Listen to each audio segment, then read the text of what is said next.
We got a little freaked after getting busted at the border. So before we crossed, we decided to have a chat with Dr. David Shirk at the Trans-Border Institute at the University of San Diego. He's like the dude. He briefs NORCOM on border issues. I mean, we're trying to gauge how dangerous we think this is. We're not looking to uncover anything, we're just looking to tell a fun story and take people there. Yeah.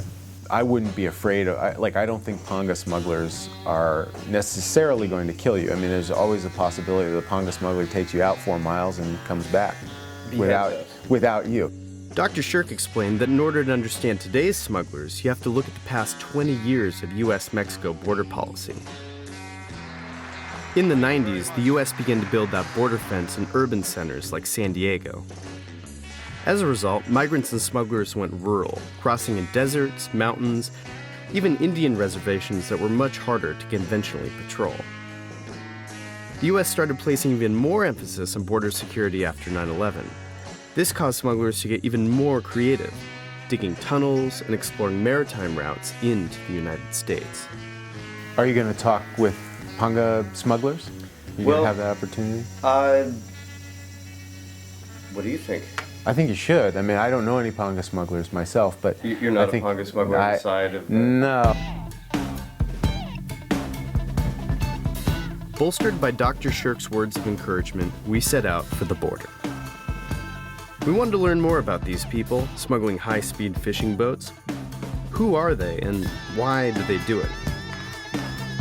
So I arranged to meet with a journalist in Tijuana named Luis. Luis. Then we got lost. I think I missed our road. You have any fucking idea where we are right now? Another closed road. That used to be the road you take. I think this is... All the roads in Tijuana seem to be in a constant state of construction, with detours and chaos at every turn. Oh, and now there's a cop behind us. Fuck. Oh no. He doesn't pay attention. It might not even be a real cop. Just trying to figure out where the hell we were meeting Luis without getting pulled over by the notoriously corrupt Tijuana police was a challenge of its own. It's the guys that check. Oh, no, he is. We're looking for Aizenstat newspaper right now. They write about controversial news topics in Tijuana, and almost all their articles they publish anonymously because it's just too fucking dangerous to write about drug smuggling in this town. After weeks of emails and phone calls, we convinced Aizenstat Luis that we weren't working for the cartel. After all, we were asking him to take us to a seaport known for Panga smuggling. We're navigating through sort of the back end of Tijuana, and we're going to end up at Popotla in a few minutes, where we're going to have seafood, which, didn't you say it makes people sick? It made me and my cousin sick. You guys are courageous, guys, to eat there.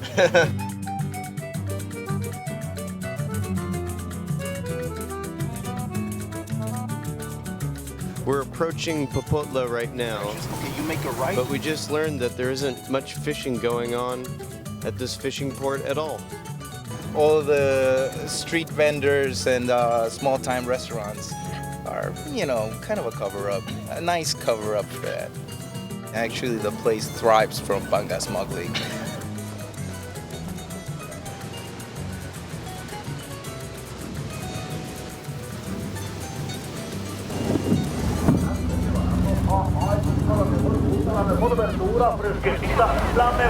We wanted to talk to some of these fishermen, so we asked Luis how best to approach it. What kind of questions do you think we can ask these guys? Well, I think you should first start off easy to not, scare them. But, gradually say that, hey, I've heard that, some drug smuggling is going on there. Is it safe for us? Yeah. Oh, no, they'll say it's safe for you guys. Don't worry about it. So how big of a deal is it? Oh, no, you don't want to get into details because it's dangerous. No, I mean, just tell us, is it dangerous for you guys? And, start off from there, not go straight for the, are you a drug trafficker? No, of course. That'll be a killer. Oh, there's an incoming Panga over there. Oh yeah, check out the Panga coming in. Man, I thought this was going to be a murder. Yeah. It's kind of smooth. Okay, what happens to the Panga operations is they are not part of the core of the cartels. They are like service providers, should we say outsourcing? Then you kind of don't have a choice. What are you gonna say, no? Exactly. Now you know you're being invited / forced into that. Yeah. We have a saying here that it's either cash or lead. Yeah. Yeah. So most people choose cash, of course.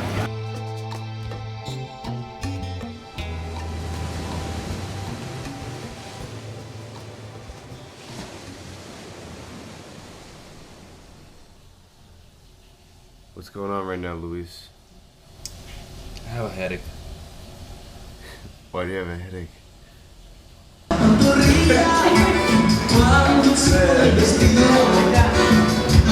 We also have some tequila shots, so that could have been it too. We wanted to test our luck and find some Panga smugglers. So the next morning, we got up early, which wasn't easy after a tequila-fueled night with our new friend. Our plan was simple. Go back to Popotla, disguised as surfers, and see if some of these guys standing next to a Panga would take us out to see the border. We had to quickly size up people, and remembered what Dr. Shirk said about Panga smugglers throwing people overboard at sea. The next thing we knew, we were headed out to see the maritime border. We're leaving the port of Popotla right now.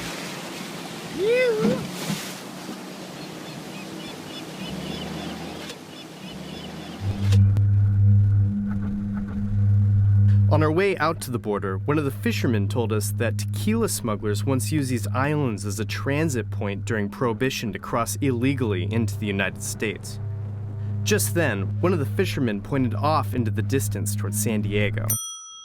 I couldn't believe how easy it looked to cross the border, and I knew in that moment that this was where it all went down.